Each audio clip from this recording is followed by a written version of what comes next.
Bismillahirrahmanirrahim. Bismillahirrahmanirrahim. Assalamualaikum warahmatullahi wabarakatuh. Innal hamdalillah nahmaduhu wa nasta'inuhu wa nastaghfiruh wa na'udzu billahi min shururi anfusina wa min sayyiati a'malina. May yahdihillahu fala mudilla lahu wa may yudlil fala hadiya lahu. Asyhadu an la ilaha illallah wahdahu la syarika lah wa asyhadu anna Muhammadan abduhu wa rasuluh. Ya ayyuhalladzina amanu taqullaha haqqa tuqatih wa la tamutunna illa wa antum muslimun. Ya ayyuhan nasu taqu rabbakumul ladzi khalaqakum min nafsin wahidah wa khalaqa minha zawjaha wa batha minhuma rijalan katsiran wa nisaa'a wattaqullaha alladzi tasaaluna bihi wal arham innallaha kana 'alaikum raqiba. Ya ayyuhalladzina amanu taqullaha wa qulu qawlan sadida yuslih lakum a'malakum wa yaghfir lakum dhunubakum wa may yuti'illaha wa rasulahu faqad faza fawzan 'azima. Amma ba'd. Fa in asdaqal hadits kitabullah wa khairal hadi hadi Muhammad sallallahu alaihi wasallam wa syarrul umur muhdatsatuha wa kullu muhdatsatin bid'ah wa kullu bid'atin dalalah wa kullu dalalatin finnar. Allahumma inna nas'aluka ilman nafi'ah. Ya Allah, kami memohon kepada Engkau ilmu yang bermanfaat, wa rizqan thayyiba, dan rezeki yang baik, wa amalan mutaqabbala, dan amal yang diterima. Alhamdulillah, kita bersyukur kepada Allah SWT. Pada pagi ini dapat kembali kita bertemu untuk kita kembali menyambung dan mengambil faedah daripada kuliah kita yang terkait tentang pelajaran tauhid, yang mana kita mengambil faedah daripada buku yang bertajuk iaitu buku Pintar Ilmu Tauhid, yang merupakan kompilasi fatwa dan risalah Fadilatul Syekh Muhammad bin Shalih Al-Utsaimin rahimahullah, yang disusun oleh Abu Fadli Rabbani. Kitab ini diterbitkan oleh Media Tarbiyah, yang memuatkan 12 perbahasan ataupun 12 bab, yang dimulai dengan bab yang pertama iaitu pengertian ilmu tauhid. Dan kita masih lagi berada pada awal bab ini, untuk membahaskan, iaitu kita telah memasuki bab yang kedua, iaitu memahami tauhid rububiyah. InsyaAllah pada pagi ini kita akan memasuki perbahasan yang selanjutnya, iaitu pada bahagian H, mengimani keberadaan Allah Ta'ala, iaitu pada muka surat 42. Yang mana sebelum ini kita telah mengambil faedah daripada perbahasan yang terakhir, iaitu pada bahagian G, iaitu tentang tauhid rububiyah bukanlah tujuan dari tauhid yang hakiki. Tauhid rububiyah adalah pengenalan kepada hamba siapakah Allah Ta'ala itu dari sisi Allah Ta'ala dia adalah Al-Khaliq, Al-Malik, Al-Mudabbir. Dan sekarang kita akan memasuki perbahasan bahagian F, muka surat 42, di mana berkata penyusun kitab ini hafizahullah Ta'ala, iaitu H, yang bertajuk mengimani keberadaan Allah Tabaraka wa Ta'ala, iaitu mengimani dan menetapkan bahawa Allah itu wujud, Allah itu ada. Jadi adalah perkara yang paling pokok, yang mengakui akan kewujudan dan keberadaan Allah Tabaraka wa Ta'ala. Dan kewujudan keberadaan Allah Ta'ala itu, dia Allah Ta'ala adalah maha ghaib, tak dapat dicapai oleh panca indera makhluknya, iaitu manusia, kerana Allah tidak lagi mengizinkan selama mana manusia itu berada di dunia. Cuma Allah Ta'ala dapat dirasai, diketahui kewujudan dan keberadaannya dengan panca indera yang Allah kurniakan kepada hamba-hambanya. Begitu juga dengan dalil-dalil wahyu yang Allah kurniakan kepadanya menerusi rasul-rasul yang diutuskan di tengah mereka. Baik, bab ini akan membahaskan tentang dalil-dalil tentang kewajipan kita mengimani keberadaan dan juga kewujudan Allah Ta'ala. Baik, makna beriman atas wujud atau keberadaan Allah Tabaraka wa Ta'ala adalah anda mengimani, yakni meyakini tanpa sebarang keraguan, wajib menetapkan, iaitu bahawasanya Allah Tabaraka wa Ta'ala itu ada. Barang siapa yang menafikan ya keberadaan Allah, maka dia telah kafir. Ya, dia kafir. Ya, maka dia adalah ya keluar daripada aturan fitrahnya, keluar daripada aturan ya bukti-bukti yang tak terhitung banyaknya. Keberadaan Allah Azza wa Jalla didasari oleh ya yang pertama dalil akal. Dalil akal sendiri menunjukkan akan keberadaan dan kewujudan Allah Ta'ala. Kemudian yang kedua adalah dalil indera, rasa, iaitu panca indera yang Allah kurniakan kepada kita ini, yang membuktikan, mengakui, yang menerima ya bahawa Allah Ta'ala itu wujud dan ada. Dan yang ketiganya adalah dalil fitrah. Ya, dalil fitrah ya Allah telah ya yang telah Allah berikan ya sertakan pada setiap individu manusia yang lahir ini. Ya, dan yang keempat dalil syar'i. Itulah dia kemuncak dalil. Ya, dalil yang tak terbantahkan. Kerana apa? Ia datang daripada Allah Ta'ala sendiri, yang menyatakan tentang dirinya sendiri. Baik, yang pertama dimulai dengan dalil akal. Ya. Akal, apakah akal? Akal itu adalah ya anugerah Allah kepada makhluknya yang hidup, manusia, jin, haiwan. Cuma akal yang Allah kurniakan kepada manusia ini mengatasi segala akal yang dikurniakan kepada makhluknya yang lain. Kerana akal yang Allah kurniakan kepada manusia, dia tiada had, dia boleh berfikir ya apa yang dia ingin fikirkan. Ya, dari masa ke semasa makin majunya ya cara berfikir manusia itu, Allah bukakan kepada mereka kerana usaha mereka untuk berfikir, maka lahirlah pelbagai perkara, penemuan-penemuan ya baru yang mereka raih. Ya, sama ada dari sisi urusan dunia ataupun dari sisi urusan akhirat. Apabila mereka mentadaburi ya ayat-ayat Al-Quran umpamanya, maka akan terungkap pelbagai rahsia-rahsia daripada Allah Subhanahu Wa Taala. Baik, dalil akal. Dalil akal atas wujudnya Allah Azza wa Jal, kita katakan bahawa fenomena yang ada di depan kita, yakni segala peristiwa-peristiwa yang berlaku di dalam kehidupan kita yang kita sendiri saksikan dan kita lihat, ya, dan kita saksikan beserta segala tatanannya yang kompleks dan tidak mungkin tercerai-berai antara satu sama lain. Ya, apakah mungkin semua fenomena ataupun apa yang berlaku di alam yang agung ini dengan semua tatanan yang sangat kompleks itu tercipta dengan sendirinya begitu saja? Tidak, ini tidak masuk akal. Jadi tidak ada perkara yang berlaku secara kebetulan yang tidak diatur, ya, yang berlaku dengan sendiri. Mustahil. Semuanya pasti ada pengaturnya. Ya, jika tiada pengaturnya, pasti akan berantakan. Ya, pasti akan berlaku penyimpangan, keteraturan. Ya, pasti akan berlaku ya pertentangan, pertembungan dan seumpamanya. Namun kenyataannya alam ini sejak daripada diciptakan sampai saat ini tak pernah gagal berjalan di atas fungsi masing-masing. Ya, umpamanya air berperanan sebagai fungsinya, tidak pernah mengambil alih fungsi bumi. Bumi juga begitu juga. Ya, matahari, bintang dan segala planet-planet, ya, langit dan segala alam yang berada di cakrawala ini semuanya memainkan peranan masing-masing. Burung umpamanya yang terbang di udara, sesekali hinggap di pohon-pohon, ya, tidak pernah mengambil alih tugasnya haiwan yang berada di permukaan bumi. Ya, seperti harimau, gajah dan seumpamanya, masing-masing berjalan di atas tugasan masing-masing. Ya, Allah Subhanahu Wa Taala berfirman, A'udzubillahi minasyaitonirrajim. Lasyamsu yanbaghi laha an tudrikal qamara walal lailu sabiqun nahar wa kullun fi falakin yasbahun.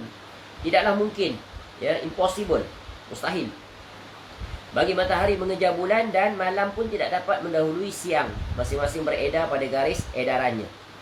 Surah Yasin, surah yang ke-36 ayat 40. Jadi Allah bagi contoh yang dapat kita tangkap dengan panca indera dan kita sendiri mengalaminya. Ya, iaitu tentang silih berganti siang dan malam yang ditandai oleh terbitnya matahari, tenggelamnya matahari, munculnya bulan, bintang-bintang di langitan.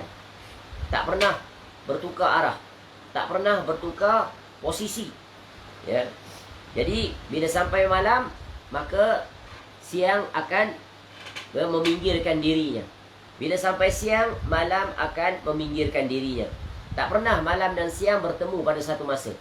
Ya, inilah dia betapa kompleks aturan ini, pasti ada yang mengaturnya, tidak berlaku dengan sendiri. Ya.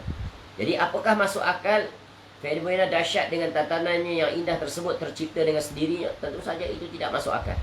Ya, itu tidak masuk akal. Cuba lihat ya, gunung ganang yang berdiri kukuh, tak pernah ya dia bergeser daripada posisinya sejak dulu sampai sekarang, kecuali oleh tangan-tangan manusia, bukan memindahkannya ya dari satu tempat ke satu tempat, tapi meratakannya, dia menghancur dan memusnahkannya. Ya, namun jika tidak ada campur tangan manusia, gunung itu tetap di situ menjalankan fungsinya sebagai pengukuh, penguat bumi. Ya, dan juga sebagai meminimalkan kerosakan alam, sebagai penampan angin, ya, ribut, ya, banjir dan seumpamanya. Begitulah sempurnanya alam ini ya, yang diciptakan tentu tak lain dan tak bukan iaitu Allah Ta'ala Al-Khaliq. Ya, dia tidak jadi sendiri. Ya, kalau dia jadi sendiri, maka tentu akan banyak lagi perkara-perkara seperti itu akan berlaku. Jika dipastikan bahawa semua itu terjadi dengan sendirinya, berarti pada awalnya sesuatu yang tidak ada menciptakan sesuatu yang wujud. Ini tidak mungkin. Ya, tidak mungkin sama sekali. Allah Tabaraka wa Ta'ala juga telah mengisyaratkan tentang dalil akal ini dalam firman-Nya, am khuliqu min ghairi syai'in am humul khaliqun, atau apakah mereka tercipta tanpa asal usul, ya, maknanya terjadi dengan sendiri, ya, ataupun mereka yang menciptakan diri mereka sendiri. Jadi dua soalan sekaligus tentang diri kita sendiri Allah bertanya. So you have to answer. Ya, maka jawapannya apa? Ya, kita tidak jadi dengan sendiri, kita juga tidak menciptakan diri kita sendiri. Tiba-tiba ada, pasti ada yang menciptakannya. Cuba kita buat analogi. Mudah saja analogi dari sisi manusia. Manusia juga disebut pencipta, betul kan? Tapi pencipta dalam bentuk apa? Ya, perkara yang sudah ada, sedia ada, diolah, diubah, suai, diubah bentuk, ya, dan pelbagai lagi yang dilakukannya. Ya, semisal daripada sebatang pohon ditebang, dipotong, ya, dan dibentuk-bentuk, disusun-susun, maka jadilah ya sebuah meja, jadilah sebuah kerusi, jadilah sebuah almari, jadilah sebuah bangunan, rumah dan pelbagai lagi. Ya, namun bahan aslinya itu adalah ya kayu yang diambil daripada pohon yang manusia sekali-kali tak akan dapat menciptakan, ya, walaupun sebatang pohon. Apatah lagi tak terhitung banyaknya pohon-pohon di atas muka bumi ini yang terdiri daripada pelbagai jenis, warna, ketinggian, kekerasan, ya, kerendangan dan pelbagai lagi. Jadi cuba lihat, kerusi meja ni berlaku dengan sendiri ke? Ya, kerusi meja tadi tu tak akan ada tiba-tiba. Ya, tentunya dengan campur tangan manusia. Sebab tu manusia dipanggil pencipta. Mencipta, mengolah. Jadi tentunya pencipta terhadap seluruhnya itu adalah Allah Subhanahu wa Ta'ala. Baik, selesai. Itu dalil yang pertama, dalil akal. Akal manusia boleh berfikir. Ya, akal manusia boleh mencerna, dan akal manusia boleh, ya, mencari tahu dan mendapat, ya, tentang bukti, ya, membenarkan akan kewujudan dan keberadaan Allah Ta'ala. Yang kedua adalah dalil indera perasa. Ya, dalil indera perasa ini adalah apa-apa yang kita saksikan.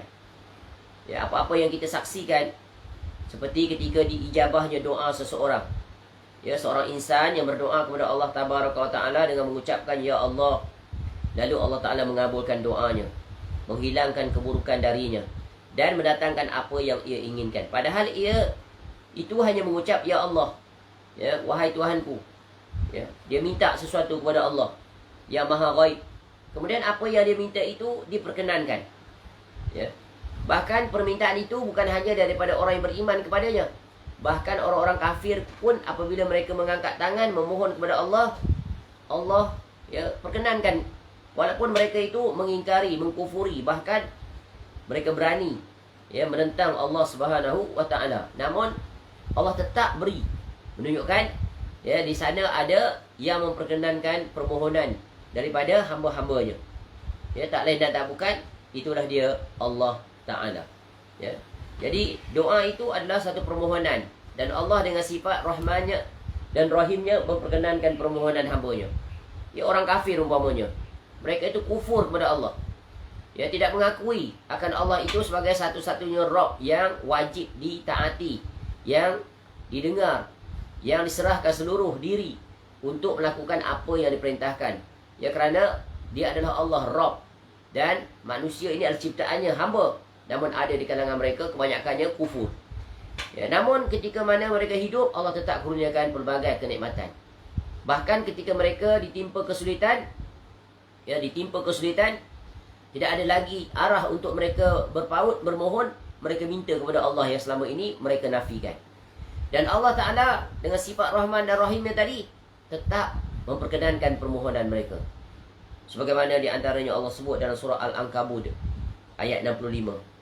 فَإِذَا رَكِبُوا فِي الْفُلْكِ دَعَوُوا اللَّهَ مُخْلِصِينَ لَهُ الدِّينَ فَلَمَّا نَجَّاهُمْ إِلَى الْبَرِّ إِذَا هُمْ يُشْرِكُونَ. Maka apabila mereka naik kapal, belayar di lautan, mereka berdoa kepada Allah dengan penuh rasa pengabdian, yakni ikhlas kepadanya. Tetapi ketika mana Allah Ta'ala menyelamatkan mereka sampai ke darat, malah mereka kembali mempersekutukan Allah. Ya, sebab tu orang tua-tua kita ada satu bidalan. Jangan jadi orang yang lupa daratan. Lupa. Ya, Allah bagi nikmat ketika ataupun kacang lupakan kulit. Ya, lupa daratan ni apa? Nikmat. Ya, ketika senang, ketika susah tetap Allah bagi. Ya, apatah lagi ketika susah bila minta, ya Allah tolonglah aku, bantulah aku. Jika engkau angkat ini macam-macam janji diberikan. Ya, tapi bila dia angkat kesulitan itu, apa berlaku? Mereka kembali kufur, kembali bermaksiat. Ya, kembali lupa terhadap apa yang mereka perbuat. Ya, dan ini Allah rakamkan banyak di dalam Al-Quranul Karim tentang kisah-kisah orang kafir untuk jadi teladan. Ya, orang kafir, ya, kamu tolak Allah, kamu ingkar, kamu berani mencabar, tapi ketika kamu sulit, kamu tetap kembali kepada Allah. Kerana kamu adalah makhluk. Ya, kamu tak boleh menciptakan apa-apa. Kamu tidak boleh menolak mudarat, menarik manfaat. Yang boleh hanya Allah Ta'ala. Itulah dia Rabbul Alamin. Ya, cuba tengok tentang kisah Fir'aun yang Allah rakam dalam surah Al-A'raf, surah yang ke-7. Ya, Fir'aun dia mengaku ana rabbukumul a'la. Ya, dia menentang, dia mengingkari seruan dakwah tauhid Nabi Musa AS dan Harun AS kepadanya. Dengan berbagai perkara yang dia buat, menghimpunkan tukang sihir, menuduh Nabi Musa AS sebagai tukang sihir, pendusta, dan berbagai lagi. Ya, namun kemudiannya apa yang berlaku? Allah uji Fir'aun itu sebagai bentuk. Dia nak ingat ke atau tidak? Dia nak sedar atau tidak? Maka Allah datangkan kesulitan, kepayahan kepada negaranya. Ya, Allah kirimkan kepada mereka taufan, belalang, kutu, katak dan darah sebagai bukti yang jelas. Tapi mereka menyombongkan diri. Allah datang azab dari sisi apa? Nikmat dunia. Didatangkan musim kemarau yang panjang. Ya, mati habis tumbuh-tumbuhan, tanaman-tanaman. Tiada hasil untuk dimakan. Sayur-sayuran, biji-bijian, gandum dan sebagainya. Ya, kemudian sungai Nil itu, ketika mereka nak ambil airnya bertukar menjadi darah merah. Jadi tak boleh minum. Ya, datang belalang makan habis tumbuh-tumbuhan, haiwan mati, dan sebagainya, bergelimpangan. Lalu kalau Fir'aun itu Tuhan yang hakiki, kenapa dia tidak boleh menyelesaikan masalah tersebut? Menukarnya kembali kepada bumi yang subur, tanam-tanaman yang menghasilkan hasil yang lumayan, haiwan ternak yang sehat, gemuk, banyak susu dan sebagainya. Tak mampu dia. Akhirnya apa dia buat? Lalu dia bertemu dengan Nabi Musa AS, minta tolong. Apa yang dia minta tolong? Walamma waqa'a alaihimur rijza qalu ya Musa. Dan ketika mereka ditimpa azab yang telah diterangkan itu, tadi Allah datangkan pelbagai taufan, belalang, bagai-bagai. Ini azab yang sangat besar, musibah yang sangat memeningkan kepala. Macam mana nak menyelesaikan? Cukup hanya kalau Allah hantar belalang saja. Jutaan belalang datang, habis pukul. Jangankan pohon-pohon, kalau dikelilingi manusia pun mati. Belalang, taufan, habis tumbang pohon-pohon, pokok-pokok gandum. Kalau tempat kita padi, habis rosak. Mesin nak ambil pun tak boleh. Nak potong dia pun tak boleh. Kutu, bayang kutu. Setiap orang di kepalanya ada kutu. Tak terhitung banyaknya. Bagaimana? Setiap orang. Setiap orang, kalau Allah datangkan azab, semua orang akan kena. Kutu itu bukan hanya, kita faham kutu tu hanya pada orang perempuan rambut panjang. Lelaki pun, kalau ada rambut, ada lah kutu. Ni azab Allah bila datang, tak ada satu yang tak terkena. Ya, semua kena. Ya. Jangankan kutu tu ada kepada manusia, kutu pun ada pada binatang. Ya, kutu kucing, kutu ayam, macam-macam. Ya. Dan dia menghisap darah, mendatangkan mudarat. Ya. Katak, bayangkan katak, betapa banyak manusia yang geli dengan katak. Bahkan kalau digigit pun dikuatiri mengandungi bisa. Tengok betapa azab Allah datangkan pada Fir'aun, sesuai dengan kejahatannya itu. Dah terdesak sampai ke dinding, rapat ke tanah, tak tahu apa lagi nak buat. Alih-alih datang jumpa Nabi Musa AS. Maknanya dia yakin. Sebab itu orang-orang kafir ni zahir menentang, tapi dalam hati tetap mengakui. Tapi disebabkan oleh degil, ya, sombong, ego, ya, sebab mendahului dunia dan hawa nafsu, sehingga sanggup mengorbankan nikmat yang kekal abadi di negeri akhirat, iaitu syurga. Kenapa? Mereka menganggap dunia ni ada syurga mereka, padahal hanya fata morgana. Makin dia kejar, ya tak dapat, ya makin hilang, tak pernah terpuaskan. Lalu Allah sebut, ya, walamma waqa'a alaihimur rijzu, apabila mereka ditimpa azab, ya, azab yang telah disebutkan tadi, mereka berkata, qalu ya Musa, wahai Musa, ud'u lana, mohon, minta, seru pada Tuhan kamu tu untuk kami. Minta apa? Ya, rabbaka bima ahida indak, ya, la in kashafta anna ar-rijza lanu'minanna laka wa lanursilanna ma'aka bani Israil. Ya, mohonlah untuk kami kepada Tuhanmu dengan perantaraan kenabian yang diketahui Allah ada pada sisimu. Mengaku pula Nabi Musa AS sebagai Rasul, ya, Allah yang utuskan. Sesungguhnya jika kamu dapat menghilangkan azab itu daripada kami, pasti kami akan beriman kepadamu dan akan kami biarkan Bani Israel pergi bersama-samamu. Tu Fir'aun. Sebab Nabi Musa AS jumpa Fir'aun, satu, ajak pada tauhid. Dua, lepaskan Bani Israel, bebaskan daripada perbudakan dan kezaliman. Tapi Fir'aun tak nak lepaskan. Jadi ketika mereka sulit, sempit, datang jumpa Nabi Musa AS, mereka buat ucapan garanti. Kalau kau minta doa pada Tuhan kamu, dia angkat kesulitan, apa yang kau minta sebelum ni kami akan kabulkan. Betapa desperate-nya mereka. Ya, tak ada lagi jalan, apa nak buat? Dah habis dah segala usaha. Ya, dah tak tahan dah dengan azab itu. Tapi apa yang berlaku? Falamma kashafna anhumur rijza ila ajalin hum balighuhu idza hum yankusun. Maka setelah kami, yakni Allah, hilangkan azab itu, ya, dari mereka, sehingga ke satu masa yang tertentu yang mereka sampai kepadanya, tiba-tiba mereka mengingkarinya. Mereka mengingkarinya. Ya. Bahkan sebelum itu lagi mereka sebut, ya, bahawa apa yang menimpa mereka itu adalah merupakan kesialan yang datang daripada Musa AS. Ya, musibah tu dia timpa balik pada Nabi Musa AS. Betapa jahatnya manusia yang ingkar. Ya. Ayat 130 surah Al-A'raf sebelum itu. Walaqad akhadna ala fir'auna bis-sinina wa naqsim minats thamarati la'allahum yadhakkarun.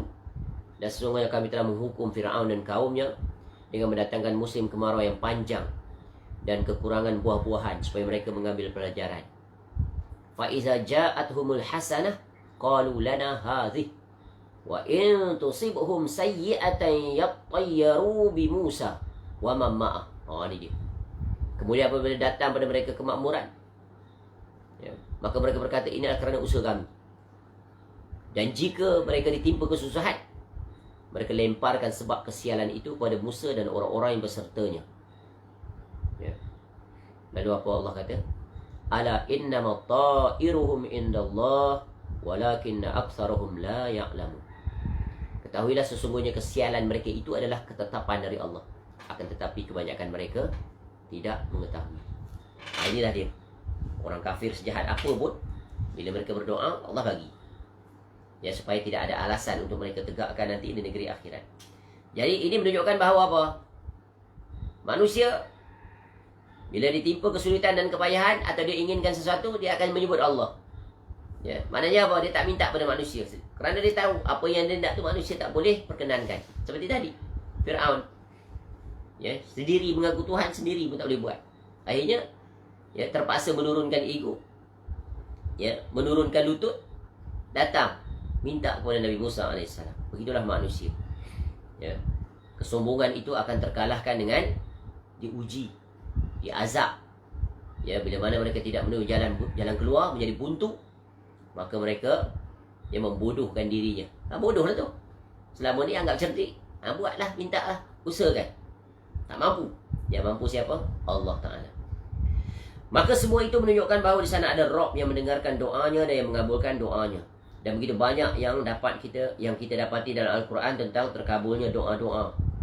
Khususnya doa daripada para nabi-nabi, para anbiya alaihi salatu wassalam.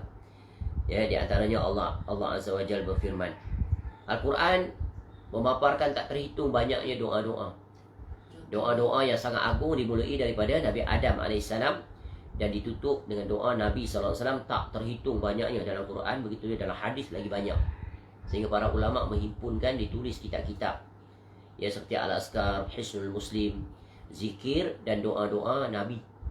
Ya, SAW khususnya juga ya para pendahulunya. Ya, Allah sebut dalam Al-Quran pada surah Al-Anbiya, surah 21 ayat 76.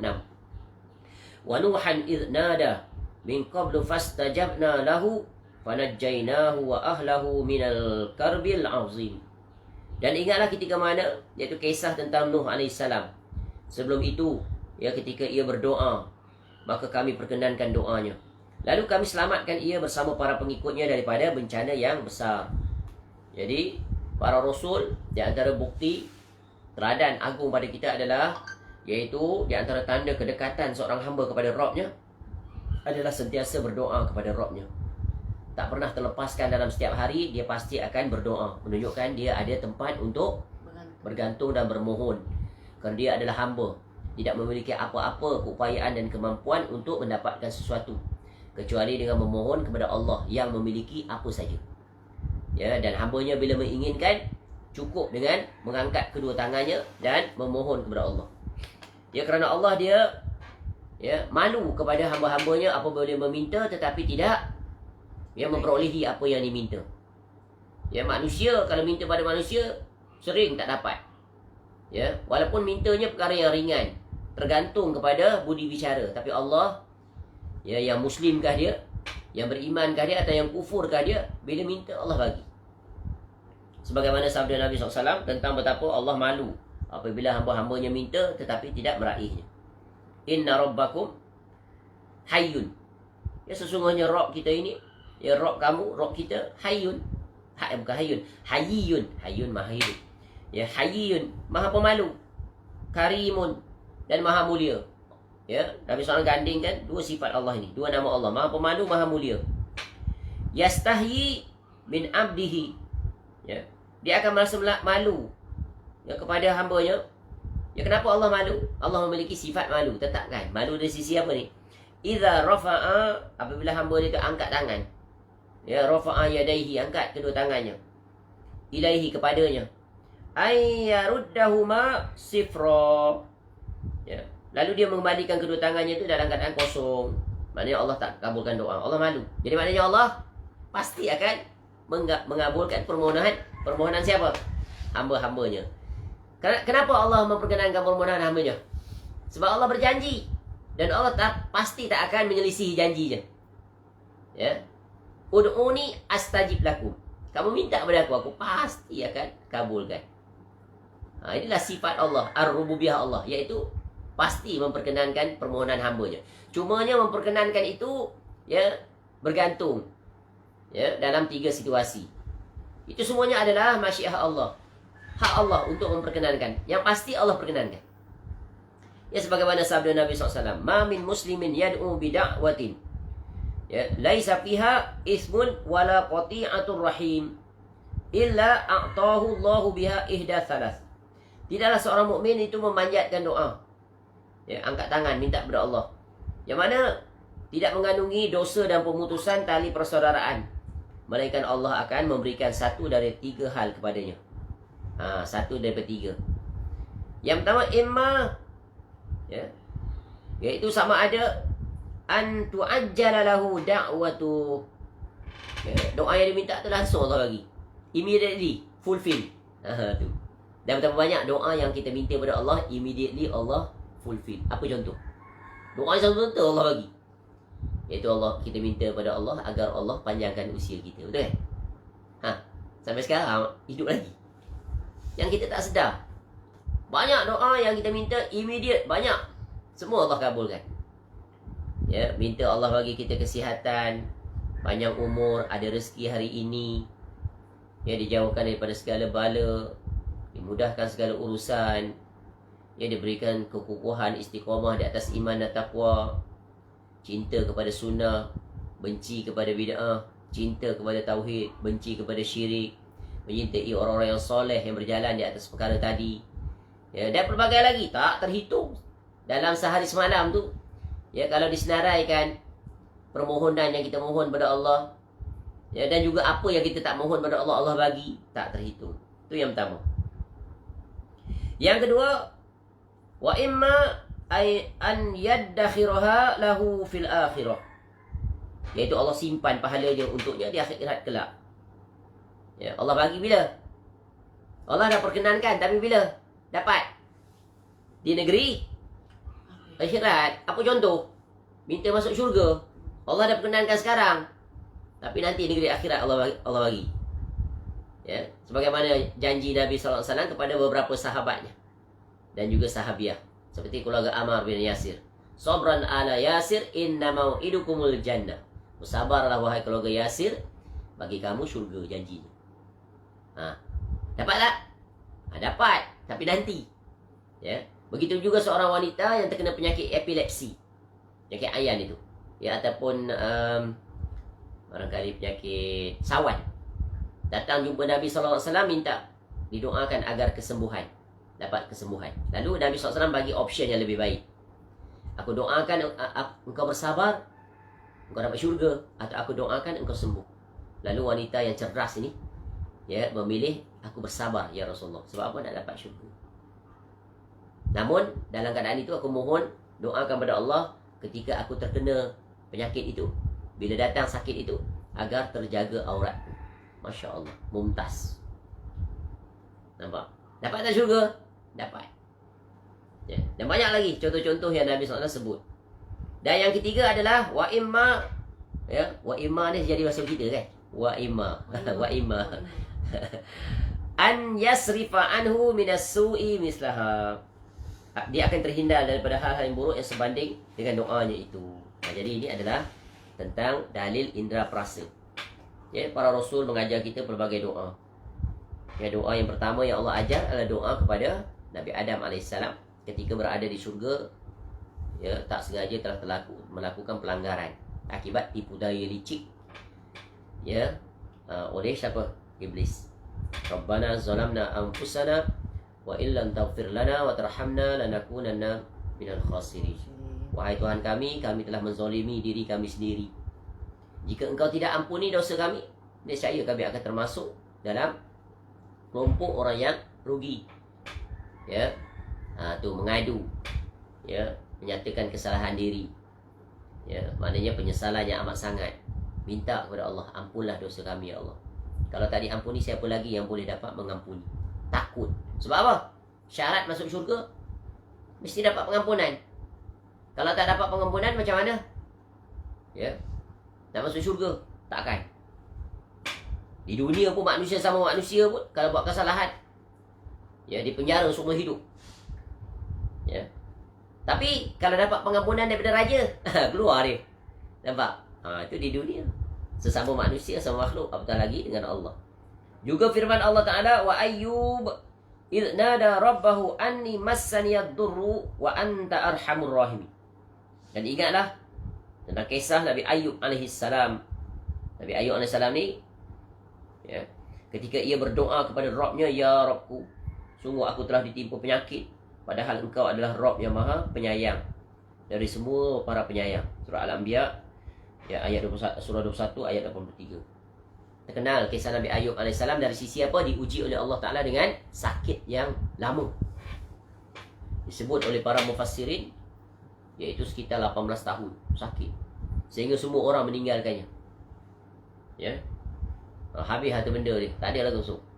Jadi apa kedana kecuali isterinya yang setia. Diringkaskan cerita, akhirnya Allah perintahkan Nabi Ayub AS, urkud birijlik, ya, hentak kaki kamu ke tanah, maka mengalir air, mandi dan minum, sembuh. Jadi Allah Asy-Syafi, Allah dia Maha menyembuh. Ya, Allah memberi kesembuhan. Ya, padahal sakitnya adalah sakit yang paling kronik. Tak ada satu pakar boleh menyembuhkannya. Doktor mana, taubib mana pun, 18 tahun, lama tak? Seolah-olah tiada harapan. Ya, kemudiannya siapa yang menyembuhkannya? Allah Ta'ala sendiri. Hanya dengan air. Ya, tak perlu cerewet, rumit caranya. Terapi itu terapi ini. Cukup dengan perintah Allah, minum, mandi. Maka kesembuhan itu daripada Allah. Air itu sebagai asbab. Dengan izin Allah, ya, maka Allah Maha berbuat. Fa'alul lima yurid. Tiada satu pun yang mustahil di sisi Allah. Adapun makhluk banyak sekatan. Kerana apa? Makhluk adalah, ya, tidak memiliki apa-apa kemampuan, melainkan sedikit yang Allah kurniakan ilmu dan juga perkara yang boleh dilakukan. Tapi itu semua tergantung kepada ketentuan Allah. Dan banyak lagi ayat-ayat yang semacam ini. Ya. Jadi menjadi pelajaran kepada kita bahawa Al-Quran itu adalah tempat di mana kita mendapat segala maklumat-maklumat yang sangat berguna dan bermanfaat, yang akan memberikan, ya, keselamatan di dunia, ya, untuk kembali ke negeri akhirat. Akan datang nanti. Ya, dalil yang keempat, dalil syar'i. Yang ketiga adalah dalil fitrah. Ya, manusia apabila ditimpa satu kesulitan, keburukan atau musibah, maka secara tabiat dasarnya ia akan mengucapkan ya Allah. Ya, sakit, ya Allah.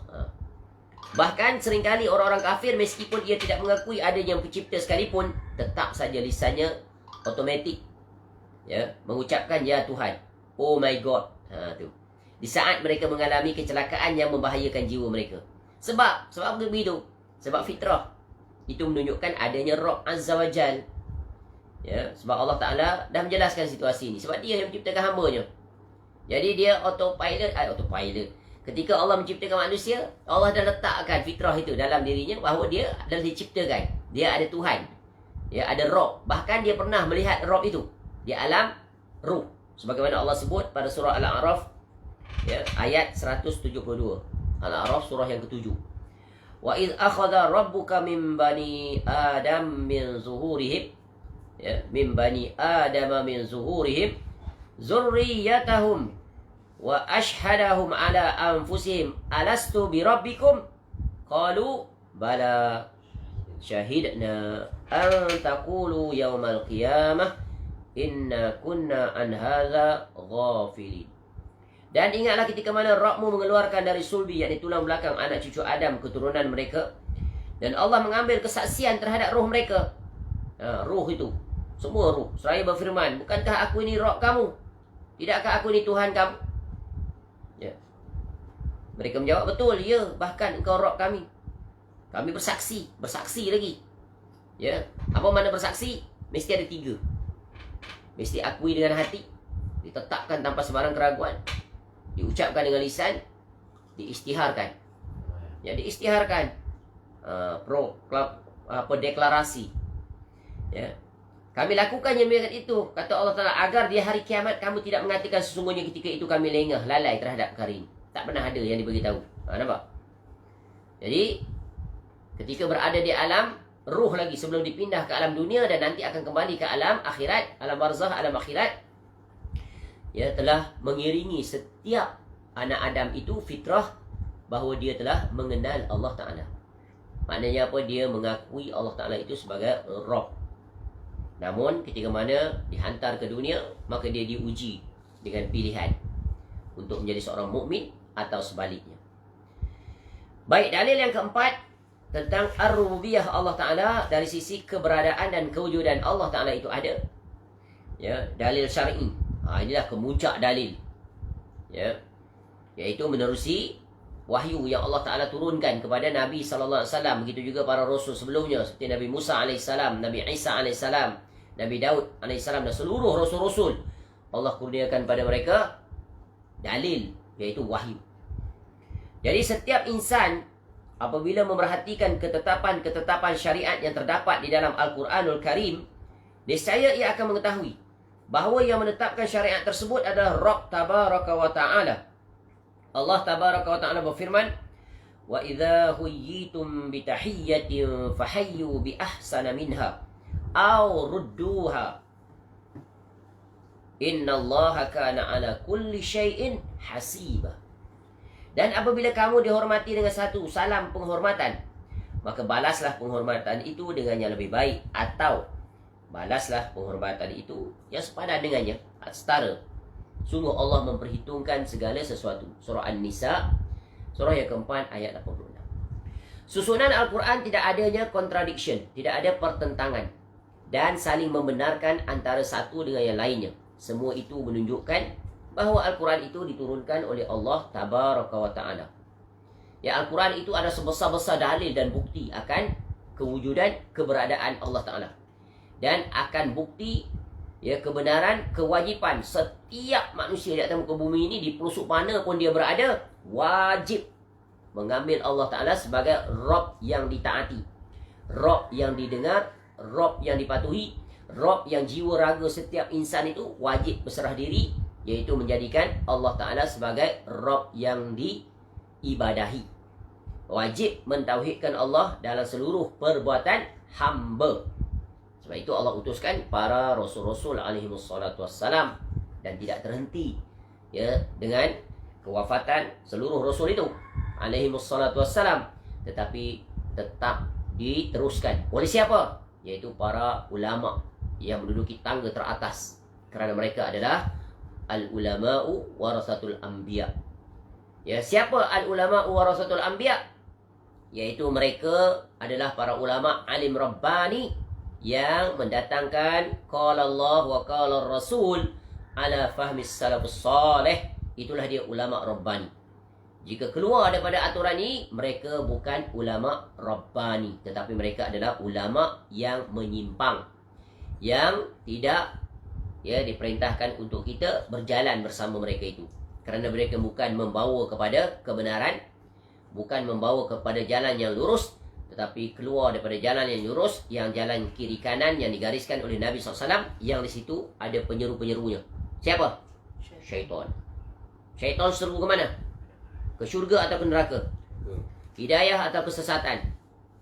Ya, ketaatan atau kemaksiatan? Perkara yang jelas atau perkara yang syubhat, sama-sama. Maka orang yang cerdas pasti akan berjalan di atas kebenaran, jalan yang terang. Jadi Al-Quran adalah sebesar-besar bukti bagi umat penutup, umat yang sekarang dan akan datang sampai hari kiamat.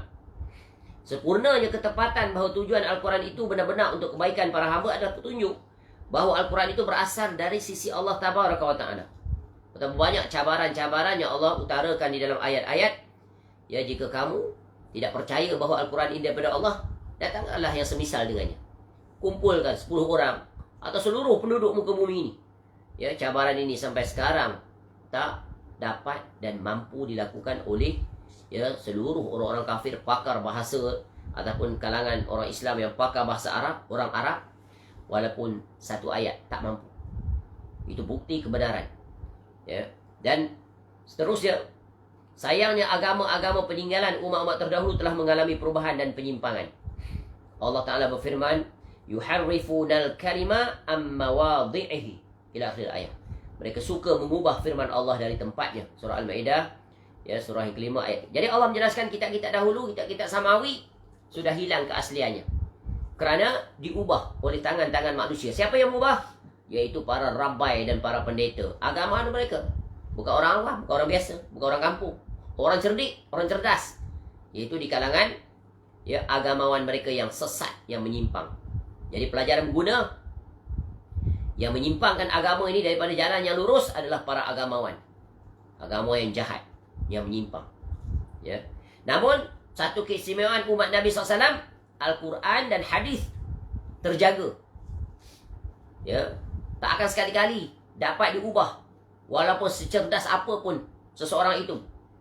Ya, hebat macam mana, alim macam mana seorang agamawan yang menyimpang itu, dia tak akan dapat ubah. Cuma dia dapat ubah dari sisi apa? Penafsiran.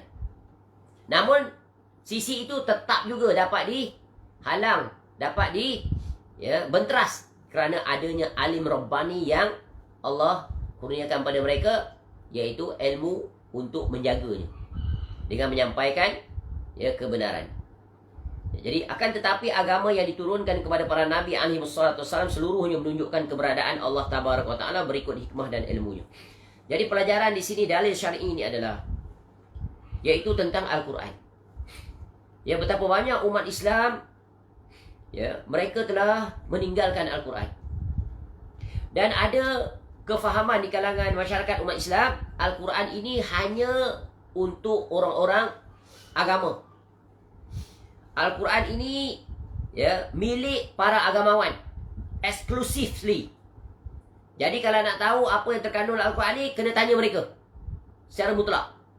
Orang awam tugas hanya bergantung sepenuhnya kepada penafsiran, penjelasan para agamawan.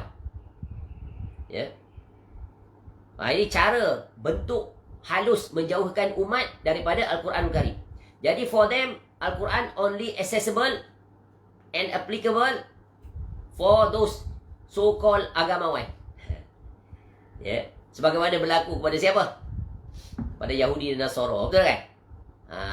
Padi-padi dia yang pegang Bible hari Ahad, dia duk baca. Orang pun dengar saja, balik selesai. Padahal Al-Quran ni Allah sebut untuk siapa? Khusus untuk para agamawan ke? Para ulama ke? Tak. Setiap individu. Al-Quran ini turun untuk semua kita-kita ni. Bukan khusus untuk kelompok elit tertentu. Bukan milik khas para agamawan, pakar tafsir Quran, dia tak. Kerana Al-Quran ini Allah tujukan pada setiap kita. Dan Al-Quran itu Allah sebut dipermudahkan. Cuma tentunya ada bahagian-bahagian tertentu perlu kepada orang yang alim. Contoh ayat-ayat yang terkaitan hukum hakam, ayat-ayat yang memerlukan penjelasan, ayat-ayat mutasyabihat dan sebagainya. Tapi kebanyakan ayat-ayat Al-Quran itu boleh tak kita faham? Boleh. Sebab itu ramai orang-orang kafir bila mereka baca Quran, terjemahan, mereka kata, ini adalah kebenaran. Al-Quran menjelaskan tentang Allah Ta'ala. Allah Ta'ala menjelaskan tentang dirinya, bagi tahu siapa Allah Ta'ala. Al-Quran menceritakan tentang kisah-kisah umat dahulu. Boleh faham tak? Kita baca tentang kisah Nabi Musa AS, takkan tak boleh faham? Siapa membaca, pasti akan faham. Kerana Al-Quran dimudahkan. Masalah sistem kita ni, khususnya di Nusantara ni, masalah sungguh sistem kita berinteraksi dengan Quran. Quran hanya diajar untuk khatam Quran. Quran hanya diajar untuk pandai baca saja. Habis masa sepanjang usia. Daripada kecil sampai khatam Quran. Kemudian betulkan tajwid pula. Habis pula usia. Tutup. That's not the purpose. That's not the ultimate purpose of the revelations of Al-Quran. No. Al-Quran tu di-reveal untuk apa? Hudan linnas. Sebagai petunjuk. Maknanya perkara yang missing, yang diabaikan, perkara yang paling utama Al-Quran ini adalah untuk diambil faedah dan pelajaran. Baca saja belum selesai masalah. Betapa banyak orang yang pandai baca Quran, Masya Allah, bertanding menang nombor 1. Betapa banyak orang yang hafal Al-Quran 30 juzuk di dadanya, tetapi zero dari segi pemahaman. Apatah lagi zero dari segi pelaksanaan. Sepatutnya sistem umat Islam di setiap negara umat Islam hendaklah bukan berhenti kepada baca. Hendaklah juga next step, baca dan faham. Tengok terjemahannya. Kemudian jelaskan. Ayat-ayat Al-Quran itu memerlukan kerja keras. Assignment. Contoh, ajar diri kita, masyarakat, anak-anak. Bukan mesti para agamawan. Para agamawan pun banyak yang tak akrab dengan Al-Quran, tak faham Al-Quran. Jauh daripada Al-Quran. Dalam kuliah-kuliah mengajar, tak baca ayat Quran, tak baca hadis Nabi SAW, utamakan kitab lain selain daripada Quran dan hadis. yang tidak disandarkan pada dalil, yang dibesarkan perkataan manusia, kisah-kisah dongeng, kisah-kisah masyarakat. Padahal Al-Quran penuh dengan kisah-kisah yang mendekatkan manusia kepada Allah. Ya. Cuba kita ambil contoh seperti kisah Nabi Musa AS. Allah paparkan di pelbagai surah. Jadi bila kita baca, kita faham, kita tadabbur, ada satu tugas kepada kita. Apa tugas kita? Iaitu menghubungkan semua kisah-kisah yang bertebaran tu menjadi satu kisah, episod daripada awal sampai akhir. Baru nampak flow, plot, kisah Nabi Musa AS. Oh, di surah ini Allah kisahkan tentang sebahagian daripada episod Nabi Musa AS, iaitu tentang peristiwa Fir'aun. Fir'aun tentang ramalan. Ramalan dukun-dukun dia akan lahir seorang anak daripada Bani Israel akan menjatuhkan kerjaannya. Kemudian apa yang Fir'aun buat? Itu prior kelahiran Nabi Musa AS. Kemudian Nabi Musa AS dilahirkan. Dan last sekali perjalanan Nabi Musa AS.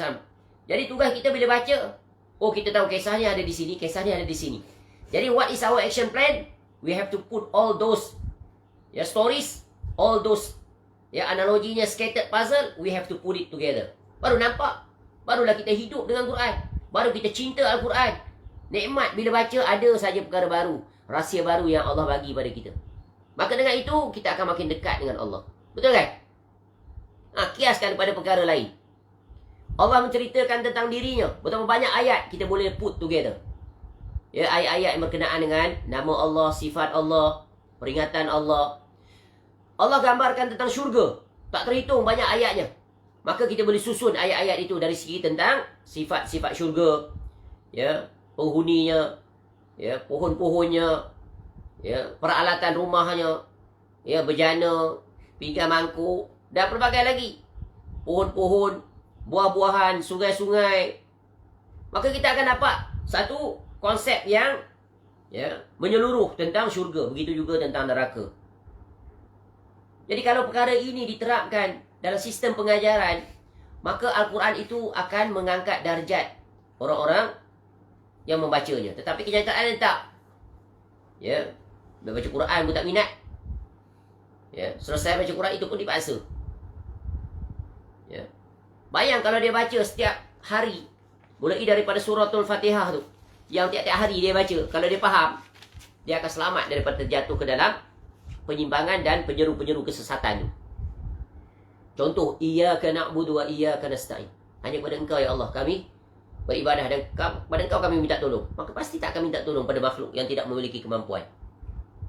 Dari satu sisi tak masuk akal minta pada orang mati yang dianggap dekat dengan Allah. Betul kan? Nak minta pada para malaikat Jibril pun tak boleh. Padahal malaikat Jibril AS dekat sekali dengan Allah. Di antara kalangan para malaikat. Nabi SAW sangat dekat dengan Allah. Tapi tak boleh minta pada Nabi SAW. Kenapa? Semua mereka adalah abdun, makhluk. Bukan Rabb yang al-ma'luh al-ma'bud. Bukan. Mereka itu bukannya yang diibadahi. Mereka itu bukan yang di tempat meminta. Kerana mereka makhluk. Tempat yang diminta siapa? Iyyaka na'budu wa iyyaka nasta'in. Selamat tak? Tapi kalau tak faham, baca lain, buat lain. Itulah yang banyak berlaku di dalam lapangan kehidupan. Sebab itulah Nabi SAW berpesan kepada kita, taraktu fiikum amrayn lan tadillu ma tamassaktum bihima kitaballah wa sunnat Nabi SAW. Ini Nabi SAW pesan pada siapa ni? Para agamawan saja ke? Pada ustaz, pada tok guru, pada pak kiai? Tak. Setiap individu. Itulah istimewanya agama kita ini, agama Islam yang ditinggalkan oleh Nabi SAW. Setiap kita, each of us, we are fully responsible for all of our decisions. We make, decision we choose, or we make, action we take. We are fully responsible. Jadi di akhirat, kita setiap orang, setiap diri ni Allah akan tanya. Each of us. Tak ada talian hayat ketika itu. Tak boleh nak minta walaupun suami, isteri, anak-anak. Even mereka itu nanti akan menjadi musuh. Nampak? Agamawan yang kamu ikut di dunia itu besok sila jadi musuh kamu. Kamu memusuhi dia. Kerana apa? Dulu aku ikut engkau lah. Tengok apa jadi pada hari ini. Dia pun melepas diri. Nampak? Jadi Al-Quran adalah sebesar-besar petunjuk. Dimudahkan. Mukjizat. Sesiapa saja yang membaca dia, orang kampung kah dia, tak masuk universiti kah dia, tak belajar aliran agama kah dia, bila dia buka Al-Quran, dia lihat maksudnya, insya-Allah dia akan faham kebanyakan ayat yang dia baca. Kalau tidak, bagaimana orang kafir yang membacanya boleh masuk Islam? Bagaimana? Sebab dia lihat, dia nampak. Sebab itu kitab Al-Quran ini dinamakan Kitabul Hidayah. Kitab Hidayah. Maka kenapa kita nak tutup hidayah itu? Oh, orang awam tak boleh rujuk terus Quran dan hadis, nanti sesat. Ini kenyataan yang ambiguous. Kenyataan yang sama-sama. Ya, dari satu sisi benar, tapi dari satu sisi batil. Ya, jangan buat ucapan seperti itu. Ya, kena define, kena explain, kena elaborate. Maksudnya apa?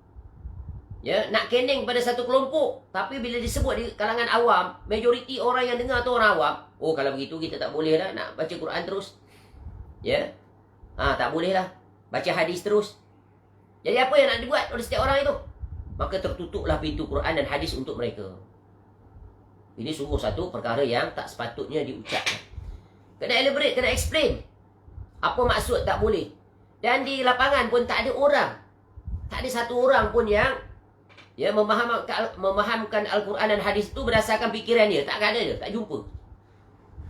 Bahkan orang-orang yang mereka tuduh itu, ya, yang sering mengajak umat kepada kembali pada Al-Quran dan Al-Hadis, ya, tak maki di situ. Iaitu mengikut kepahaman para salafus soleh. Siapa para salafus soleh itu? Mereka adalah seolah-olah seutama-utama ulama di atas muka bumi ini. Berbanding dengan ulama yang datang setelahnya. Siapa? Para salafus soleh itu siapa ulamanya? Seluruh para sahabat Nabi SAW. Para tabi'in, para tabi'in. Mereka itulah yang paling nombor satu. Ulama-ulama yang datang kemudian mesti berjalan mengikut jalan mereka.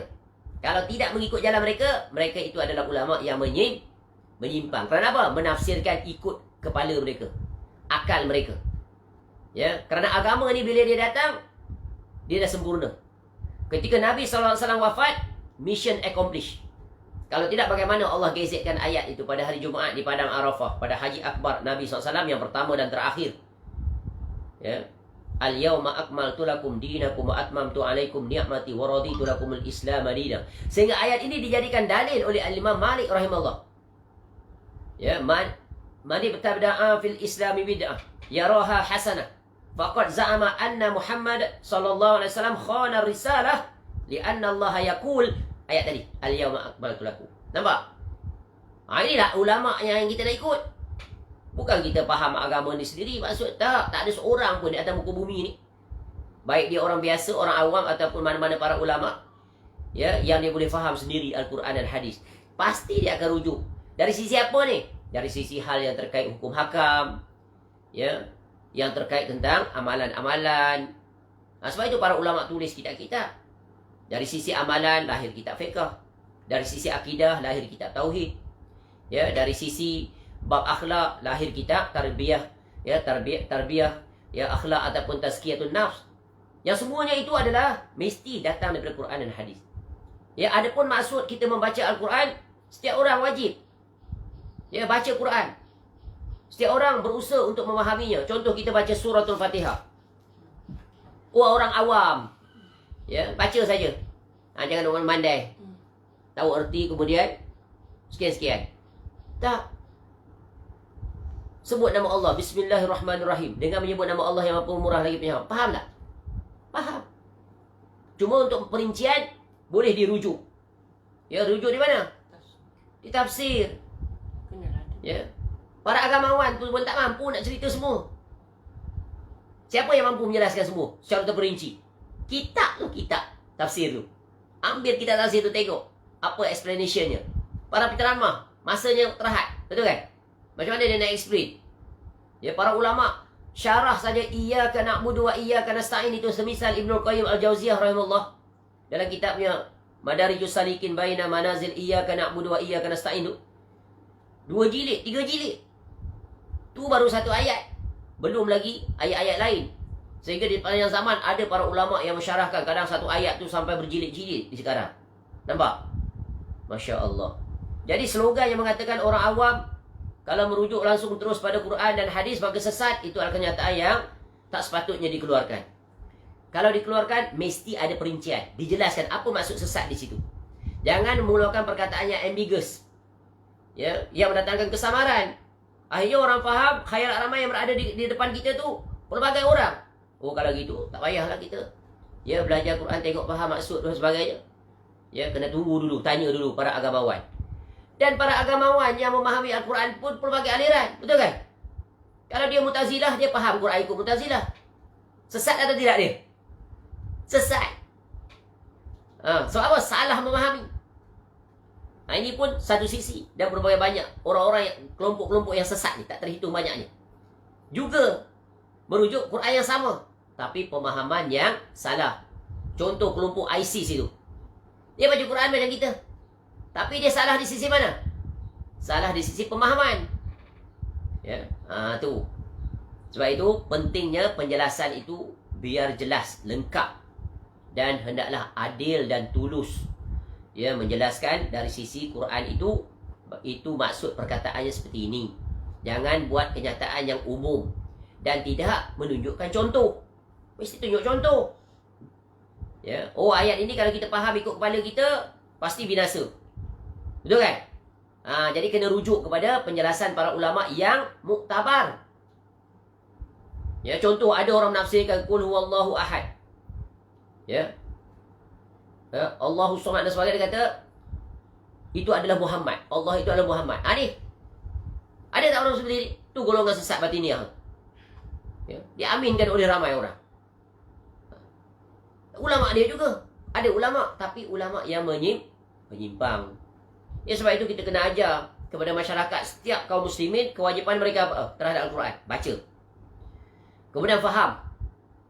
Ya, kemudian renungi. Kemudian tadabbur kerana perintah Allah. Afala yatadabbaru dalam Quran am ala qulubin aqfaluha. Kemudian, ya tentu belajar itu adalah kewajipan, merujuk itu adalah kewajipan. Ya, di mana ayat-ayat, dan dia boleh buat terlebih dahulu. Ya, dia baca, dia lihat kitab tafsir. Ya, kemudian sekarang nak akses kepada kuliah-kuliah Al-Quran tak terhitung banyaknya. Belajar dengan guru yang Rabbani, yang menafsirkan Quran sesuai mengikut manhaj para ulama tafsir yang muktabar. Ya, ramai ya ustaz-ustaz yang ada kelas tafsir seperti tok guru kita dalam Facebook tu. Ramai kan? Seperti contoh siapa? Seperti Doktor, ya, Al-Fadhil Doktor Abu Anas, Doktor Basit Hafizahullah Ta'ala, ada kuliah tafsir. Ya, Doktor siapa lagi? Ustaz Mu'in tu apa nama dia? Ustaz Mu'in lah yang saya ingat nama dia tu, Ghulam tu. Masya Allah, kuliah tafsirnya. Ya, seperti Tuan Guru Maulana Hadi yang ada buat daurah Quran selama sebulan atau 50 hari pada bulan Syawal dan Ramadan. Ramai. Ya, seperti Ustaz Dr. Abdullah Yasin Hafizahullah Ta'ala tulis kitab dan buat kelas tafsir. Itu orang-orang seperti itu yang kita duduk. Ya, Masya Allah, huraian-huraiannya menyejukkan jiwa. Kenapa? Qala Allah wa qala Rasul ala fahmis salafus salih. Itulah dia. Ya. Itu sepatutnya dijelaskan. Ya, Al-Quran accessible to everybody. Barang siapa yang membaca Al-Quran, pasti Allah akan kurniakan dia, iaitu terbukanya banyaknya pintu-pintu hidayah, pintu-pintu faedah, dan Allah akan bagi dia faham tentang Al-Quranul Karim. Ya, sebab itulah doa yang sangat agung, iaitu ya doa apa? Doa kepada Ibnu Abbas radhiyallahu anhuma oleh Nabi SAW. Allahumma faqihhu fid din wa 'allimhu ta'wil. Jadi kita guna perkataan Nabi SAW itu, kita doa. Allahumma faqihni ya fid din wa 'allimni ta'wil. Bagi aku faqih tentang agama ini dan juga faham tentang Al-Quran. Siapa yang memberikan pemahaman kepada hamba-hambanya? Allah Ta'ala. Jadi minta terus kepada Allah. Allah akan bagi pemahaman. Sebab itu nikmat yang besar adalah memahami agama dengan benar. Dan seseorang tak dapat memahami agamanya melainkan dengan merujuk kepada Al-Quran dan hadis Nabi sallallahu alaihi wasallam. Sebab itu tanda-tanda kebahagiaan, kefakihan, iaitu faham tentang agama. Man yuridillahu bihi khairan yufaqihu fiddin. Barang siapa yang inginkan kebaikan ya oleh Allah Ta'ala, maka Allah akan bagi dia faqih tentang agama. Baik, seterusnya bahagian I, faedah berharga dari tauhid rububiyah. Mengimani tauhid rububiyah mendatangkan faedah-faedah yang agung dan banyak manfaatnya. Ya, apabila seseorang hamba mengimani bahawa dirinya memiliki pengurus dan pencipta, iaitu Allah Tabaraka wa Ta'ala, ya, Al-Mudabbir, Al-Khaliq, ya, yang maha mengurusi segala sesuatu, yang maha memiliki, yang mengurusi segala urusan, ia pun mengimani bahawa Rabbnya maha perkasa di atas seluruh makhluknya dan tiada terluput satu zarah pun di langit maupun di bumi dalam pengawasannya. Nescaya jiwa, yakni ruhnya, tunduk kepada Allah. Jiwanya tenteram dengan zikir mengingati Allah. Hatinya tidak goncang menghadapi fitnah dan cubaan. Ia hadapkan dirinya kepada Allah dengan doa kembali kepadanya dan memohon perlindungan kepadanya. Hamba ini pun sentiasa merasa takut, ya, merasa takut berkurang kadar ketundukannya kepada Allah dan selalu takut berbuat dosa kerana ia mengetahui kuasa Rabbnya atas dirinya. Sehingga ia pun berupaya untuk meraih darjat takwa. Takwa adalah puncak segala urusan seorang hamba. Bahkan takwa adalah tujuan diciptakannya setiap hamba. Kerana itulah Nabi SAW bersabda, "Daqa ta'mal imani man radiya billahi rabba wa bil islami dina wa bi Muhammadin rasulah." Telah merasakan manisnya iman siapa saja yang redha Allah sebagai Rabbnya, Islam sebagai agamanya, dan manusia dan Muhammad SAW sebagai Rasul utusan Allah. Ya, sebab itulah Nabi SAW wasiat kepada kita sehari semalam sekurang-kurangnya baca, ya, 3 kali, 6 kali. 3 selepas subuh, 3 selepas asar ke maghrib. Raditu billahi rabba wa bil islami dina wa bi Muhammadin sallallahu alaihi wasallam nabiyya. Kalau dia mati pada hari tersebut, maka Allah ampuni, Allah bagi dia syurga. Allah redha dia sebagai hamba-Nya. Ya, kerana apa? Hamba-Nya redha, Rabb itu adalah Allah Ta'ala sebagai Rabb-Nya. Termasuk faedah berharga lainnya daripada mengimani tauhid rububiyah, bahawasanya seorang hamba apabila mengetahui bahawa Allah adalah Ar-Razzaq, yakni zat yang maha memberi rezeki, dan ia mengimani hal ini, ia yakin bahawa di sisi Allah lah segala perbendaharaan langit dan bumi, serta yakin bahawa tidak ada yang dapat menghalangi pemberian Allah dan tidak ada yang dapat memberi, ya, siapapun yang telah Allah halangi. Saya putuskan seluruh sikap tamak terhadap makhluk dan tidak perlu kepada apa pun yang ada pada mereka. Kemudian ia pun mengarahkan permohonan, keinginan dan tujuan hidupnya hanya kepada Allah Ta'ala. Jadi setelah kita mengetahui bahawa Allah itu adalah, ya, Al-Khaliq, Al-Malik, Al-Mudabbir, jadi hidup kita tenang tak? Tenang. Kerana kita ketahui bahawa Allah itu adalah Rabb kita, tempat kita bergantung. Ya, dan Allah tempat kita memohon, meminta, dan Allah akan kurniakan apa yang kita minta. Ketika kita susah, Allah akan memberikan kita kelapangan, ketenangan, kesabaran dan berbagai lagi. Ya. Termasuk juga faedah berharga daripada mengimani tauhid rububiyah, bahawasanya seorang hamba apabila mengetahui bahawa Allah adalah satu-satunya yang dapat menghidupkan dan mematikan, satu-satunya yang dapat memberi manfaat dan menolak mudarat, yakni keburukan, dan ia pun mengetahui bahawa apa pun yang semestinya tidak menimpanya tidak akan menimpanya, dan apa pun yang mesti menimpanya tidak akan meleset daripadanya, serta ia mengetahui bahawa segala urusan itu berada di tangan Allah. Nescaya ia kokohkan berdirinya di atas kakinya sendiri. Ia selalu berani. Ia bebaskan dirinya daripada mengadu kepada makhluk, bergantung pada makhluk, dan ia hilangkan rasa takut dari dalam hatinya kepada apapun selain Allah Azza wa Jalla. Inilah buah-buah manfaat apabila seorang mengimani Allah Ta'ala dari sisi Ar-Rububiyah. Maka dia akan bergantung, akan menundukkan dirinya, ya, dia akan takut, ya, hanya kepada Allah, tidak selainnya. Maknanya dia akan pasrah terhadap segala ketentuan takdir kehidupannya. Dia akan bersabar, ya, terhadap apa yang menimpa dirinya atau apa yang Allah perintahkan padanya untuk berbuat dan untuk meninggalkan, maka dia akan berjalan dengannya. Apabila sedemikian besar faedah daripada mengimani tauhid rububiyah, maka keimanan tersebut melazimkan keyakinan atas tauhid uluhiyah, iaitu hanya Allah sahajalah satu-satunya zat yang berhak untuk disembah dan diibadahi.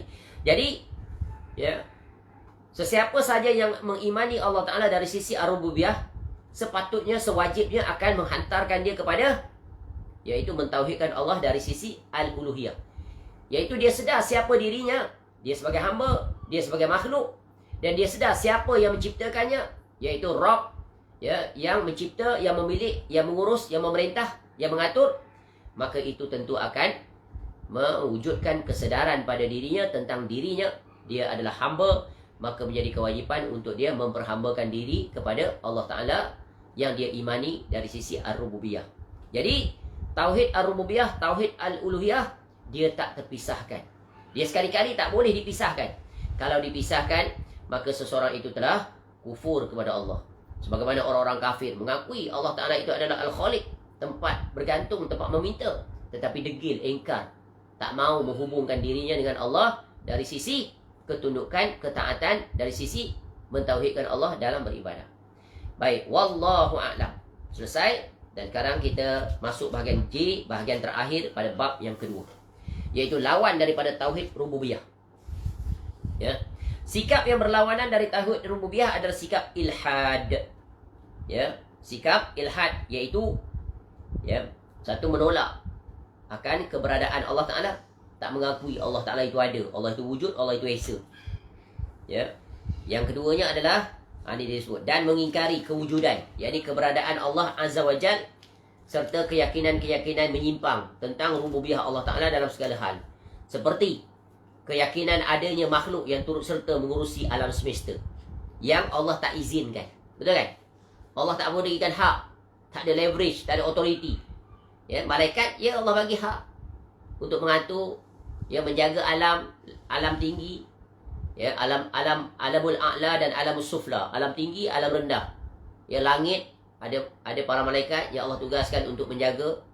Contoh malaikat pemikul arasy Allah Ta'ala, makhluk Allah yang paling besar, iaitu istiwanya Allah alal arsh.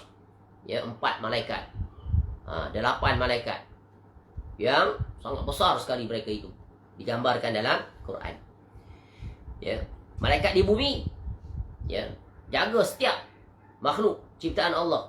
Sampai manusia ni sekurang-kurangnya ada 5 malaikat Allah letak kiri kanan. Ya, malaikat al-hafazah al-mu'aqibah itu ada 2, silih berganti siang malam, 2 shift. Kemudian malaikat yang ada bersama kita, pair dia adalah qarin, 5. Dan banyak lagi malaikat lain yang akan mengiringi. Dalam majlis ilmu ada malaikat, keluar rumah baca doa bismillah tawakkaltu 'ala Allah la haula wala quwwata illa, ada lagi malaikat jaga. Ya, masya-Allah. Ya. Tiba-tiba ada manusia mengatakan ada pula manusia special yang diberikan authority oleh Allah untuk jaga alam ini. Dipanggil wali kutub lah, bagai-bagai. Itu semuanya adalah kebatilan, di atas kebatilan. Ya. Dan ada makhluk dapat mewujudkan sesuatu dan melenyapkannya. Ada makhluk yang dapat menghidupkan dan mematikan. Ada makhluk yang dapat mendatangkan kebaikan dan menolak keburukan. Dan selainnya daripada perkara-perkara rububiyah Allah. Ini perkara yang batil, tertolak. Sebab Allah tak izinkan makhluk untuk mengatur alam ini. Ya, dari sisi apa? Ya, rezeki dan pelbagai lagi lah. Ya, fenomena alam yang berlaku, gempa bumi, bagai-bagai. Tak ada manusia yang mampu untuk ikut campur tangan.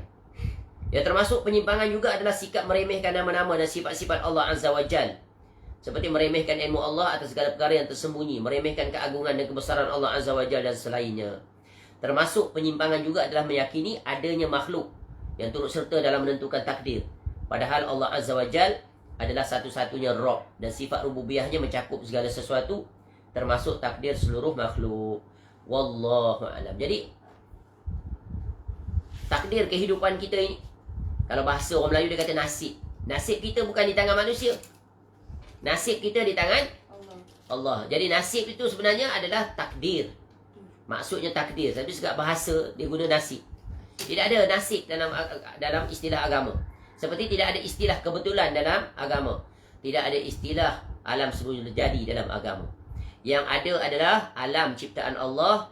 Yang ada adalah ketentuan takdir Allah. Tidak berlaku dengan sengaja atau tiba-tiba, coincidence. No. Ya, semuanya telah ditetapkan oleh Allah. Jadi nasib itu adalah ketentuan, ya, takdir yang telah Allah tetapkan bagi setiap kita. Allah telah atur perjalanan hidup kita sampai saat sekarang. Sampailah kesudahan kita di negeri akhirat. Apa yang perlu kita berbuat adalah mengambil sebab untuk meraih keselamatan di negeri akhirat sebagaimana yang telah Allah aturkan, iaitu Allah bagi pada kita 2 hidayah. Hidayatul bayan wal irsyad. Ya, inilah hidayahnya yang hendaknya kita berjalan. Ya, iaitu penjelasan-penjelasan dan juga petunjuk yang datang daripada 4 jurusan tadi. Ya, kemuncaknya adalah dalil wahyu. Tu. Ya, maka terbuka hati, terima, tunduk, taat. Maka dengan itu Allah akan lemparkan hidayatut taufiq wal ilham. Allah pegang hati kita, Allah campakkan, iaitu kita terima, ya, akur, ikut aturan, berjalan, patuh kepada Allah. Maka sempurnalah hidayah. Hidayatul bayan wal irsyad wa hidayatut taufiq wal ilham. Dan itulah yang kita minta Allah tetapkan kita di atas keduanya. Ihdinas siratal mustaqim. Tunjukkanlah kami ya Allah jalan yang lurus, jalan yang tadi. Ya ala Al-Quran wa sunnah ala fahmi salafus salih. Ya siratal ladzina an'amta alaihim, yaitu ya jalan orang-orang yang telah engkau anugerahkan, yang telah Allah kurniakan, engkau berikan ya kepada nikmat pada mereka. Siapa? They are the best generation ever. We must follow them, their footstep, because they are our benchmarking. Ya, number one selama-lamanya, yaitu para salafus soleh yang dimulai oleh generasi terbaik umat, para sahabat Nabi sallallahu alaihi wasallam, para tabi'in, para tabi'in. Ya, yang soleh, yang berjalan di atas jalan Quran dan Sunnah. Bukan ikut jalan Mu'tazilah, Musyabihah, Mu'attilah, Qadiriyah, ya Jahmiyah, ya Batiniyah, ya sufi-sufi yang menyimpang, ya yang keluar daripada aturan, dan pelbagai ahlul kalam, ya yang tidak mengambil kalam Allah dalam mengenal Allah, dia ambil kalam Aristotle. Ya, sungguh ini semuanya penyimpangan. Ya kembali jalan Quran. Ya, apa guna kamu ucapkan ihdinas siratal mustaqim? Kamu mengakui rububiyah Allah, ya, dan Allah mendatangkan Al-Quran kepada kamu. Kenapa kamu tak refer? Kenapa kamu tak ambil faedahnya? Kenapa kamu kenal Allah? Ya keluar daripada konteks Al-Quran. Kamu ambil kalamnya Aristotle dalam 10 categories itu. Maqulat al-Asyarah itu. Ajaib kan? Sangat ajaib. Sebab itu kena doa, kena minta. Ya bukan jalan mereka yang di ya ghairil maghdubi alaihim. Bukan jalan orang yang al-maghdub. Ya. Siapa al-maghdub? Allah murka. Kenapa Allah murka? Tak ikut ajaran, aturan dan hukum yang telah ditetapkan oleh Allah Ta'ala, padahal jelas seperti matahari di siang hari. Dan ad-dhalin walad-dhalin, mereka yang sesat. Siapa mereka yang sesat? Orang yang sesat adalah sesudah datang hidayah, dia berpaling. Ada Quran, dia berpaling dengan kitab lain. Dah ada Quran, dah ada hadis, dia pakai kalam-kalam Aristotle pula. Ikut kaedah-kaedah mereka itu. Padahal kaedah Quran tak terhitung. Para ulama salah dah buat guideline for us to refer to follow. Your task just follow. Tak puas hati. Dia lebih mengunggulkan akal dia daripada nakal. Takkan Allah begini. Ini ayat macam bentuk menjisimkan Allah. Tak boleh, kena tukar begitu, tukar begini. Akhirnya terjatuh dalam syubhatnya Aristotle. Semoga Allah menjaga kita daripada terjatuh ke dalam ya syubhat yang sangat membinasakan. Ya, semoga Allah tetap kukuhkan kita di atas pemahaman para salafus soleh, iaitu para sahabat dalam berinteraksi dengan Al-Quran. Begitu juga dengan para tabi'in dan tabi'in yang tak terhitung jumlah mereka itu, yang kalam-kalam mereka itu dinakalkan dalam kitab-kitab salah. Semisal dalam pelajaran akidah, ya, belajarlah kitab-kitab akidah yang ditulis ulama salaf. Semisal ya Al-Imam Al-Muzani rahimahullah, semisal Al-Imam Syafi'i rahimahullah, ucapan-ucapannya tentang tauhid dihimpunkan oleh murid-muridnya, terpelihara, tersambung sanad sampai sekarang. Ya kenapa tak belajar kitab-kitab itu? Itulah di akidah Imam Syafi'i rahimahullah. Mengaku bermazhab Syafi'i daripada fiqh, tapi akidahnya ikut lain daripada Imam Syafi'i rahimahullah. Ajaib. Padahal akidahnya Imam Syafi'i rahimahullah terhimpun dalam berbagai kitab. Semisal kitab tadi, ya kitab Syarhus Sunnah oleh Al-Imam Al-Muzani rahimahullah. Siapa Imam Al-Muzani rahimahullah ni? Salah seorang murid terbaik Al-Imam Syafi'i rahimahullah, yang menulis kitab Mukhtasar Al-Um itu. Ya. Kitabnya Syarhus Sunnah, kitab akidah. Imam Ahmad bin Hanbal rahimahullah, juga murid Al-Imam Syafi'i rahimahullah. Kitabnya Usul Sunnah. Kenapa tak dipelajari di pesantren? Kitab dua ni. Akidah tu yang memang ya mengambil ungkapan-ungkapan sama akidah dengan gurunya Al-Imam Syafi'i rahimahullah. Ya, seperti ulama lain. Ya, Al-Imam Al-Lalikai Asy-Syafi'i, mazhab Syafi'i tu. Tebal kitabnya. Ya. Menghimpunkan hal-hal yang terkait tentang akidah salaf. Kenapa tak diajar kitab tu? Kenapa tak dipelajari? Yang dipelajari sifat ilmu kalam, kitab ilmu kalam. Kenapa tak belajar kitab tu? Tu kitab akidah nombor 1. ditulis di kurun yang terbaik, kurun al-mufaddalah. Ya, ataupun ditulis di luar daripada kurun itu, tapi manhajnya manhaj kurun mufaddalah. Ya. Banyak lagi kitab-kitab. Ya, Allah pelihara kitab-kitab itu. Seperti akidah ashabul hadis umpamanya. Ya, akidah salaf. Ya, oleh As-Swabuni rahimahullah. Dan banyak lagi kalau disenaraikan kitab-kitab itu yang alhamdulillah dipelajari di pesantren-pesantren ya salafi. Yang dikenali pesantren-pesantren salafi itu, Masya Allah, nikmat.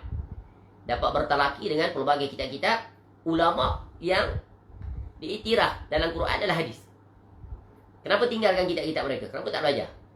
Ya, semisal kitab akidah Imam At-Tabari rahimahullah ada. Ya, itu ulama salaf. Ya.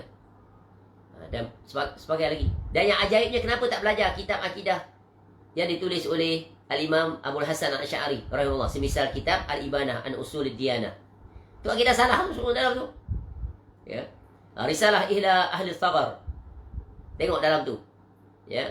Para ulama telah ijma', para ulama salah bahawa Allah itu istiwa 'alal arsy, tinggi di langit.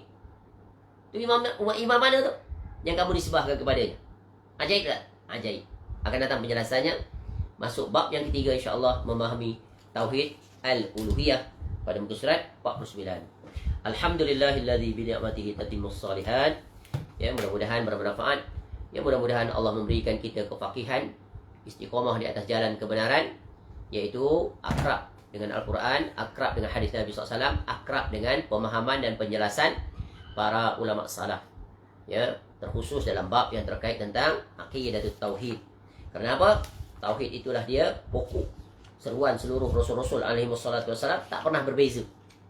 Tak pernah berbeza apa yang diserukan oleh para ulama semua, para anbiya semua sama. Ya, pokok ilmu yang paling mulia, ilmu yang paling agung, kerana dia sedang membicarakan tentang Allah Taala. Ya, sebab itu kita akan ulangi ucapan Syekhul Islam Ibn Taymiyah rahimahullah, aslus salah at-tauhid wal iman, wa aslul fasad asyirku wal kufru. Pokok kebaikan itu adalah tauhid dan iman. Adapun pokok kerosakan adalah syirik dan kekufuran. Bila tumbang jatuhnya tauhid, maka muncullah kesyirikan. Ya, maka wajib ya kita berjalan mengingatkan umat, mengajarkan umat, menancapkan ya akidah tauhid yang benar secara kukuh dalam setiap diri ya umat Islam khususnya, agar mereka selamat daripada segala penyimpangan ya, syubhat yang masuk yang tak terhitung banyaknya di zaman kita yang berada di keliling kita. Yang dapat menyelamatkan kita adalah hidayah daripada Allah, dan hidayah itu Allah tuangkan di dalam Al-Quran dan Al-Hadis. Maka setiap kita berkewajipan untuk mengakrabkan diri dengan Al-Quranul Karim dan hadis Nabi SAW dengan pembacaan, dengan pemahaman, dengan kajian, dengan pembelajaran. Dan kemuncaknya adalah mengamalkannya sesuai dengan apa yang telah kita raih. Wallahu a'lam. Subhanakallahumma wa bihamdika asyhadu an la ilaha illa anta astaghfiruka wa atubu ilaik. Sallallahu ala nabiyyina Muhammad wa ala alihi wa sahbihi wasallam. Wa akhiru da'wana alhamdulillahi rabbil alamin. Assalamualaikum warahmatullahi wabarakatuh.